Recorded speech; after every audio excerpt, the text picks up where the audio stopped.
कराची की बात करेंगे। मुल्क को सबसे ज़्यादा रेवेन्यू देने वाला ये शहर, मगर सितम ये है कि फिर भी कराची के मसाइल सबसे ज़्यादा हैं। कभी आतिशज़दगी में सैकड़ों जानें जाती हैं, कभी ट्रैफिक हादसा पूरे ख़ानदान उजाड़ देते हैं, कभी डंपर गर्दी की क़यामत टूटती है और कभी स्ट्रीट क्राइम्स में शहरियों की जानें चली जाती हैं। और अब गैस लीकेज और सिलेंडर धमाका नया ख़तरा बनकर सामने आया है। ताज़ा वाक़े में कराची के नॉर्थ नाज़िमाबाद में ये जो वाक़या पेश आया, जहां रिहायशी इमारत में सिलेंडर धमाका हुआ, एक बच्चे की जान चली गई।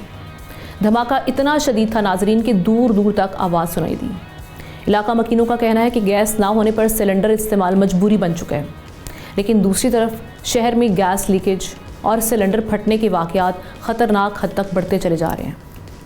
फायर सेफ्टी माहिरीन गैर मियारी सिलेंडर्स, गैर कानूनी रीफिलिंग को हादसात की बुनियादी वजह करार दे रहे हैं। नाकाबिले तवज्जो पाइपलाइंस, आलात की ख़राबी और हिफाजती शऊर की कमी ख़तरा बढ़ा रही है।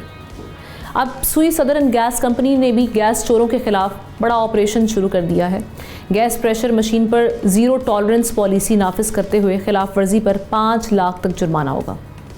लेकिन सवाल यही है कि क्या इस पर इम्प्लीमेंटेशन शफाफियत के साथ हो पाएगा? और जो शहर कायद कराची में हम देखते हैं कि रोज़ाना इन मसाइल की वजह से जनाजे उठते हैं, ये किसकी ज़िम्मेदारी है?